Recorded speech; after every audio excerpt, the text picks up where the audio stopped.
Hi everyone, welcome to my channel. ತಮ್ಮೆಲ್ಲರಿಗೂ ನಮ್ಮ ಚಾನಲ್ಗೆ ಸ್ವಾಗತವನ್ನು ಕೋರುತ್ತಾ ಇವತ್ತಿನ ವಿಡಿಯೋದಲ್ಲಿ 2026ನೇ ಶೈಕ್ಷಣಿಕ ಸಾಲಿನ ಇಲ್ಲಿ ಏಕಲವ್ಯ ಮಾದರಿ ವಸತಿ ಶಾಲೆಗಳ 6ನೇ ತರಗತಿಯ ಪ್ರವೇಶಕ್ಕೆ ಸಂಬಂಧಪಟ್ಟಂತೆ ಇವತ್ತು ಕರ್ನಾಟಕ ಪರೀಕ್ಷಾ ಪ್ರಾಧಿಕಾರ ಒಂದು ಇನ್ಫಾರ್ಮೇಷನ್ ನೀಡಿರುತ್ತಾರೆ.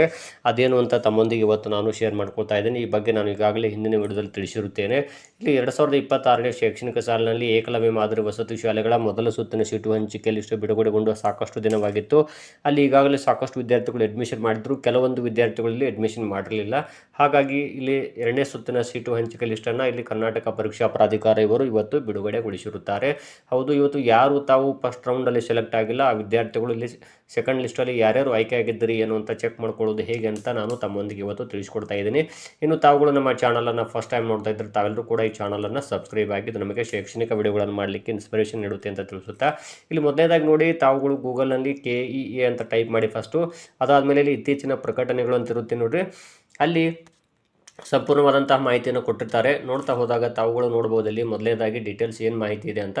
ಫಸ್ಟಿಗೆ ಏನು ಮಾಡಿ ತಾವು ಅಲ್ಲಿ ಕೊಟ್ಟಿರುವಂಥ ಒಂದು ಇನ್ಫಾರ್ಮೇಷನ್ನ ಹೇಳ್ತಾ ಹೋಗ್ತೀನಿ. ನೋಡ್ಬೋದು ಏನು ಕೊಟ್ಟಿದ್ದಾರೆ ಅಂದರೆ ಇಲ್ಲಿ 10/6/2026-27ನೇ ಸಾಲಿನ AMRS ಹಂಚಿಕೆ ಪಟ್ಟಿ ಸುತ್ತು 2 ಅಂತ ಕೊಟ್ಟಿದ್ದಾರೆ ನೋಡಿ.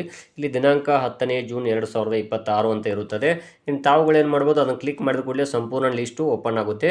ಅಲ್ಲಿ ಯಾರ್ಯಾರು ವಿದ್ಯಾರ್ಥಿಗಳು ಇಲ್ಲಿ ಆಯ್ಕೆ ಆಗಿದ್ದೀರಿ ಅನ್ನುವಂಥ ಮಾಹಿತಿ ಸಂಪೂರ್ಣವಾದಂಥ ಲಿಸ್ಟ್ ಇರುತ್ತೆ. ಅಲ್ಲಿ ಏನು ಕೊಟ್ಟಿದ್ದಾರೆ ಅಂದರೆ ಈ ವರ್ಷ 2ನೇ ಸುತ್ತಿನ ಸೀಟು ಹಂಚಿಕೆಯಲ್ಲಿ ಸಂಬಂಧಪಟ್ಟಂತೆ ಅಲ್ಲಿ ಮೊದಲನೇ ರ್ಯಾಂಕನ್ನು ನೋಡ್ಬೋದು ತಾವುಗಳು. ಇಲ್ಲಿ ನೇಟಿವ್ ಡಿಸ್ಟಿಕ್ ಇರುತ್ತೆ, ಅಂದರೆ ಯಾವ ಸ್ವಂತ ಜಿಲ್ಲೆ ಮತ್ತು ಸ್ವಂತ ತಾಲೂಕು, ಹಾಗೂ ಅಲೋಟೆಡ್ ಕ್ಯಾಟಗರಿ ಅಂತ ಇರುತ್ತೆ, ಯಾವ ಕ್ಯಾಟಗರಿ ಅಡಿಯಲ್ಲಿ ಆಯ್ಕೆ ಆಗಿದ್ದಾರೆ ಅಂತ. ಇನ್ನು ಅಲೋಟೆಡ್ ಕೋಟಾ ಅಂತ ಇರುತ್ತೆ, ಅಲ್ಲಿ ಸ್ಟೇಟ್ ಕೋಟಾ ಅಥವಾ ಡಿಸ್ಟಿಕ್ ಕೋಟಾ ಇರುತ್ತೆ. ಅಲ್ಲಿ ನೋಡ್ತಾ ಹೋಗ್ಬೋದು ತಾವುಗಳು ಸಂಪೂರ್ಣವಾದಂತಹ ಲಿಸ್ಟ್ ಕೂಡ ತಾವುಗಳು ಈ ರೀತಿಯಾಗಿ ಡೌನ್ಲೋಡ್ ಮಾಡ್ಕೊಳ್ಬೋದು ಅಥವಾ ಚೆಕ್ ಮಾಡ್ಕೊಳ್ಬೋದು, ಯಾರ್ಯಾರು ಆಯ್ಕೆ ಆಗಿದ್ದೀರಿ ಯಾರು ಇಲ್ಲ ಅಂತ.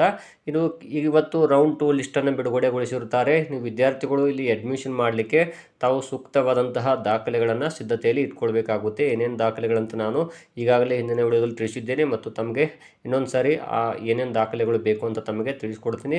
ಒಟ್ಟು ಎಷ್ಟು ಇಲ್ಲಿ 12 ಏಕಲವ್ಯ ಮಾದರಿ ವಸತಿ ಶಾಲೆಗಳಿದ್ದಾವೆ. ಪ್ರತಿಯೊಂದು ವಸತಿ ಶಾಲೆಯ ಲಿಸ್ಟು ಇಲ್ಲಿರುತ್ತದೆ. ಎಷ್ಟು ಸೀಟುಗಳು ಖಾಲಿ ಉಳಿದಿದ್ದು ಆ ಖಾಲಿ ಉಳಿದಂತಹ ಸೀಟುಗಳ ಆಧಾರ ಮೇಲೆ ವಿದ್ಯಾರ್ಥಿಗಳು ಪಡೆದುಕೊಂಡ ಅಂಕಗಳು ಹಾಗೂ ಅವರ ಇಲ್ಲಿ ಮೀಸಲಾತಿ ಮತ್ತು ಅದರೊಂದಿಗೆ ಅವರ ಒಂದು ಶಾಲಾವಾರು ಆದ್ಯತೆ ಇವುಗಳನ್ನು ಪರಿಗಣಿಸಿ 2ನೇ ಸುತ್ತಿನ ಸೀಟು ಹಂಚಿಕೆ ಲಿಸ್ಟನ್ನು ಇಲ್ಲಿ ಕರ್ನಾಟಕ ಪರೀಕ್ಷಾ ಪ್ರಾಧಿಕಾರ ಇವರು ಬಿಡುಗಡೆಗೊಳಿಸಿರುತ್ತಾರೆ. ಈ ರೀತಿಯಾಗಿ ತಾವು ಚೆಕ್ ಮಾಡಿಕೊಂಡು ಸೆಲೆಕ್ಟ್ ಆಗಿದ್ದಾರೆ ಇಲ್ವ ತಮ್ಮ ಮಗ ಅಥವಾ ಮಗಳು ಅಂತ ನೋಡ್ಬೋದಾಗಿದೆ ಅಂತ ತಿಳಿಸ್ತಾ ಇದ್ದೀನಿ. ಧನ್ಯವಾದಗಳು.